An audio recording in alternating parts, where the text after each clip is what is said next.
अस्सलाम वालेकुम। कैसे हैं आप सब लोग? उम्मीद है कि खैरियत से होंगे। I am doctor Nabila Faisal. I am working as a gynaecologist और इस प्लेटफॉर्म पे आने का मकसद जो है वो सिर्फ़ और सिर्फ ये है कि हम लोगों को अवेयरनेस दे सकें अबाउट डिजीज़, ऐसी डिजीज़ जिनका इलाज वो घर बैठे भी कर सकते हैं, ऐसी डिजीज़ जो बहुत आम है हमारे माशरे में, और ऐसी डिजीज़ जिनके लिए लाखों रुपए खर्च किए जा रहे हैं जिनके इलाज के लिए। लेकिन अगर अगर थोड़ी सी अवेयरनेस के साथ और थोड़ा सा जो है उस चीज़ में नॉलेज हासिल करने के बाद अगर आप उस चीज़ का ट्रीटमेंट लेंगे तो आप बहुत सारे ब्लेंडर्स और बहुत ज़्यादा जो है वो अपनी इकोनॉमिकल फाइनेंशियल स्टेट के हवाले से जो आपकी प्रॉब्लम्स हैं उसको सॉल्व कर पाएंगे। और ना सिर्फ आप अपना इलाज कर पाएंगे बल्कि आप एक मखसूस लिमिट में रह कर अपना इलाज कर पाएंगे, यानी कि आपको बहुत ज़्यादा उस पर एक्सपेंस करने की ज़रूरत नहीं होगी। ठीक है, मैं 7 से 8 सालों में मैंने अपनी प्रैक्टिस में एक चीज़ देखी है कि बच्चियां जो हैं वो बहुत ज़्यादा परेशान हो जाती हैं इस चीज़ के हवाले से कि उनका जो माहवारी का साइकिल है वो बहुत ज़्यादा डिस्टर्ब है। या तो वो 2-2 माह बाद उनका साइकिल आ रहा है या फिर आ रहा है तो बहुत कम आ रहा है। और आसान लफ्ज़ों में बताने का मकसद ये कि ये सारी चीज़ें जो हैं हमारे घर में बैठी जो बच्चियां हैं उनको ये बीमारियां जो हैं वो लाहक हैं और उनको इसके बारे में अवेयरनेस नहीं है। पहली तो बात यह है कि पाकिस्तान ऐसा माशरा है जहाँ पर एक अनमैरिड लड़की को एक गायनाकोलॉजिस्ट के पास ले जाते हुए माँ जो है वो 100 दफ़ा सोचती है कि मैं गायनाकोलॉजिस्ट के पास जाऊंगी तो लोग क्या सोचेंगे। कैन यू बिलीव दिस कि जब मुझे माएँ आके ये कहती हैं कि जी बच्ची कब आ रही है तो उसको हम ले आएँ, तो मुझे अपने माशरे पे और अपनी सोच पे और अपने लोगों की जो रवैये है उस पर बहुत ज़्यादा दुख होता है कि गायनाकोलॉजिस्ट जो है वो सिर्फ इसलिए नहीं बैठी कि उन्होंने मैरिड लोगों का ही इलाज करना है, बल्कि गायनी का जो इल्म है, जो औरतों का इल्म है, नुस्वानी मसलियात हैं, जो मसले हैं नुस्वानी मसले हैं, गायनाकोलॉजिस्ट उनके हल के लिए है। चाहे वो 8 साल की बच्ची है, चाहे वो 12 साल की बच्ची है, चाहे वो 18 साल की है या 80 साल का बुजुर्ग है, हम हर एक के इलाज के लिए यहाँ पर बैठे हैं। और ये कॉन्सेप्ट जो है वो बहुत गलत है कि जी बच्ची अभी कवारी है, इसको कोई दवाई देंगे तो मसला हो जाएगा, ये हो जाएगा, वो हो जाएगा। और जब बच्चियों की शादी हो जाती है तो फिर ससुराल वाले आगे से उन्हें कहते हैं जी आप ये तो पीछे से बीमार आई थी, ये मसला था, वो मसला था। तो देखें, आपकी जितनी भी बच्चियां हैं जो घर में जवान हैं और अगर उनको ऐसे मसाइल हैं तो कोशिश करें कि आप उनकी शादी से पहले उन मसाइल का कोई ना कोई हल निकालें। ठीक है, अगर वो मेजर मसले हैं, इसलिए नहीं कि आपने आगे जाके उनकी शादी करनी है, बल्कि इसलिए कि इस बीमारी के साथ उनको कोई मजीद आगे जाकर बच्चेदानी का कैंसर या फिर कोई भी ऐसी बीमारी हो सकती है जो जानलेवा हो सकती है, बांझपन आ सकता है, उनमें बहुत सारे ऐसे जो मसाइल हैं वो उनमें पैदा हो सकते हैं। बात करते हैं पीसीओएस के हवाले से। आज के पीसीओएस क्या है? अब एक थैली का कॉन्सेप्ट है, ठीक है, कि अमूमन जब पीसीओएस के मरीज हमारे पास आते हैं तो हम उन्हें बताते हैं कि आपकी जो बच्चेदानी है और उसकी जो ट्यूब्स हैं और जो ओवरीज हैं, जो अंडेदानियां हैं, उसमें जो है छोटी छोटी सिस्ट बन गई हैं, यानी कि छोटी छोटी पानी वाली थैलियां। तो लोग डर जाते हैं कि बाजी इसको ऑपरेशन तो नहीं कराना पड़ेगा। तो सबसे पहली बात यह है कि पीसीओएस जो है वो कोई ऐसी सिस्ट नहीं है कि जिसको ऑपरेट करवाना पड़े।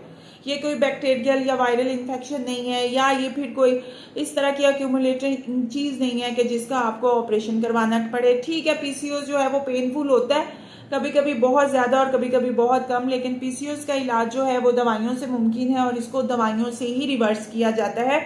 और दूसरा जो है आपके लाइफस्टाइल को चेंज करके। पीसीओएस 3 से 4 किस्म के हैं। पीसीओएस स्ट्रेस हार्मोन्स की वजह से भी हो सकता है, पीसीओएस प्रोलैक्टिन के बढ़ने की वजह से हो सकता है, पीसीओएस इन्फ्लामेटरी डिजीज की वजह से भी हो सकता है और पीसीओएस ओबेसिटी की वजह से भी हो सकता है। यानी कि कह लें कि आपके बच्चेदानी में कोई इन्फेक्शन रहा, पीसीओएस उसकी वजह से भी हो सकता है। पीसीओएस आपके बहुत जल्दी और बहुत ज़्यादा मोटे हो जाने की वजह से भी हो सकता है। पीसीओएस आपकी डाइट बेहतर ना होने की वजह से और स्ट्रेस फैक्टर यानी कि टेंशन ज़्यादा लेने की वजह से या किसी भी चीज़ का स्ट्रेस रहने की वजह से भी हो सकता है। ठीक है, सो पीसीओएस की बहुत ज़्यादा इकसाम है। मैंने अपनी एक वीडियो में कहा था कि प्लीज़ पीसीओएस का हल सिर्फ ग्लूकोफेज नहीं है, कि ग्लूकोफेज बगैर डॉक्टर के मशवरे से मत खाएं, और मैं आज भी इस बात पे कायम हूँ कि ग्लूकोफेज डॉक्टर के मशवरे के बगैर मत खाएं।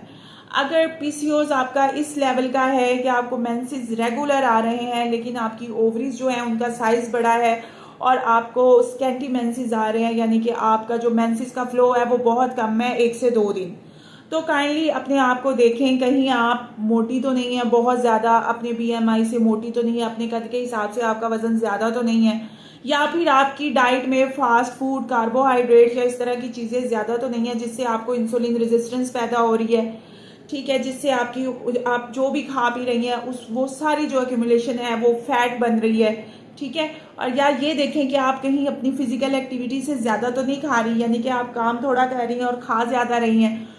और दूसरी बात ये कि आपने जब भी पीसीओएस के इलाज के लिए गायनाकोलॉजिस्ट के पास जाना है तो अपनी गायनाकोलॉजिस्ट को मज़ीद एक बात आपने पूछनी है, वो ये कि आया मैम कि मुझे एक अच्छा सा डाइट प्लान बना के दें जिससे मैं अपना पीसीओएस जो है वो रिवर्स कर सकूं, मेडिकेशन विद डाइट प्लान और विद एक्सरसाइज, और ना सिर्फ आपने उसको फिर जो है वो मेंटेन रखना है बल्कि गायनाकोलॉजिस्ट की बात पे अमल भी करना है, ठीक है। आप पीसीओएस के लिए न्यूट्रिशनिस्ट, गायनाकोलॉजिस्ट किसी के पास भी जा सकती हैं, ठीक है।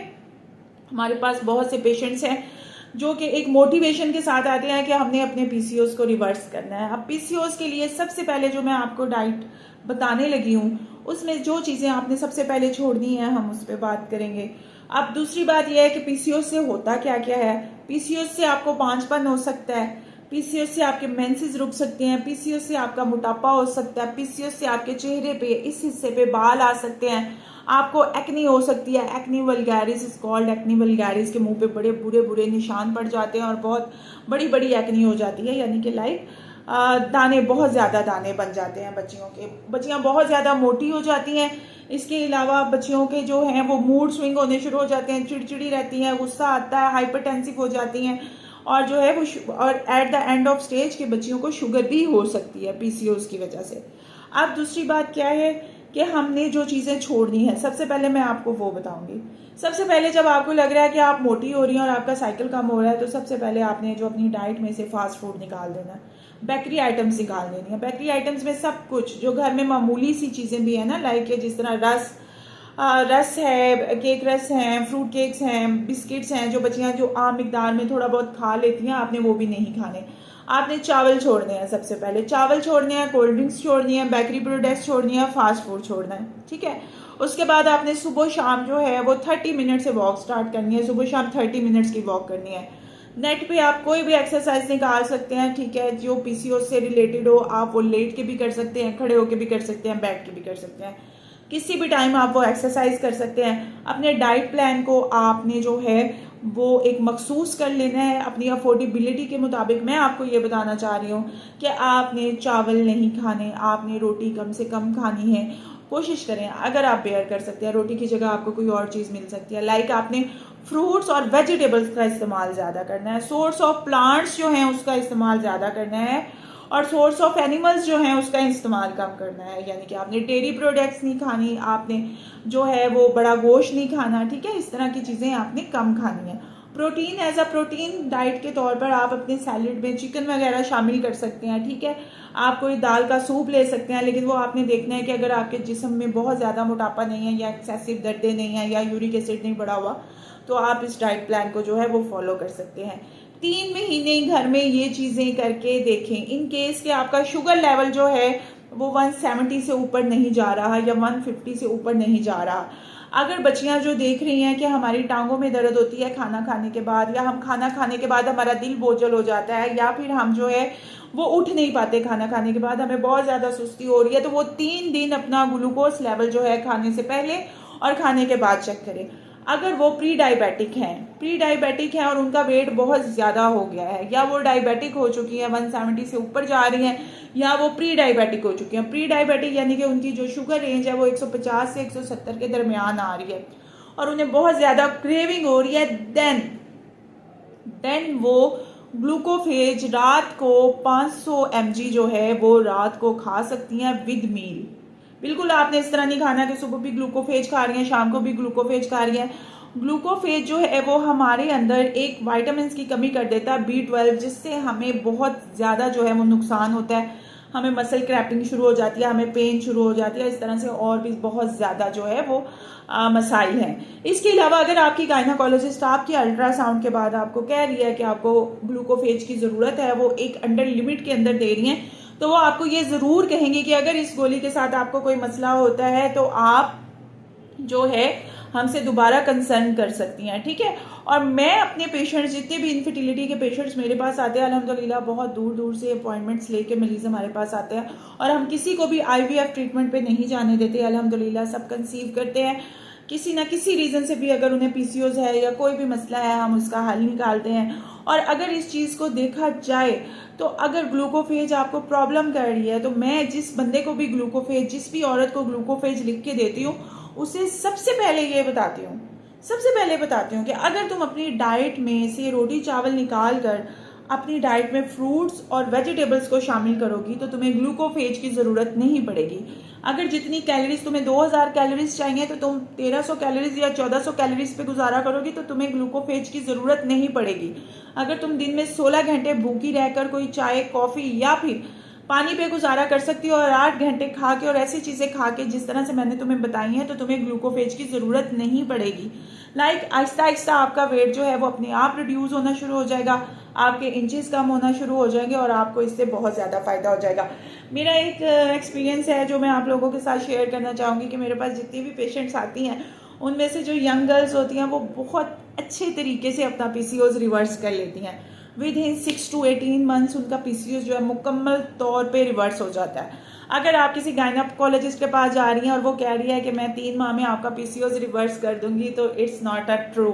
PCOS जो है वो एक इस तरह की स्टबन किस्म की बीमारी है जिसको बैक जाते जाते और आपको मुकम्मल तौर पे ठीक होते होते और आपका लाइफस्टाइल मेंटेन करते करते तकरीबन 1 साल से 18 माह का जो वक्त है वो लगता है। और इसमें सिर्फ और सिर्फ अगर आप चाहें कि हम सिर्फ मेडिसिन ना खाएं और हम अपनी डाइट पे तवज्जो दें और हम जो लाइफस्टाइल है अपना वो बेहतर करें। मैं ये नहीं कह रही कि हर PCOS में मेडिसिन नहीं देनी पड़ेगी, मेडिसिन देनी पड़ जाती है और हमें कभी कभी विड्रॉल कराना पड़ जाता है मरीज का, लेकिन वो मेडिसिन जो है इनिशियली 3 to 6 मंथ्स तक होती है। आप ये मत समझे कि जहाँ पर गायनाकोलॉजिस्ट ने आपकी दवाई छुड़वा दी वहाँ पर आपका PCOS जो है वो ख़त्म हो गया। काइंडली प्लीज़ इस चीज़ पर तवज्जो दीजिए, अपनी बच्चियों का ख्याल रखिए और बचपन से ही उनकी डाइट को बैलेंस कीजिए, उन्हें प्रोटीन दीजिए, उन्हें जो है वो कार्बोहाइड्रेट्स की एक प्रॉपर मुतवाज़न मिकदार दीजिए, उन्हें बताइए कि उनके लिए क्या ज़रूरी है क्या ज़रूरी नहीं। अपने लाइफस्टाइल को बढ़ाते हुए फास्ट फूड से उन्हें इज्तनाब कराइए जितना भी हो सके।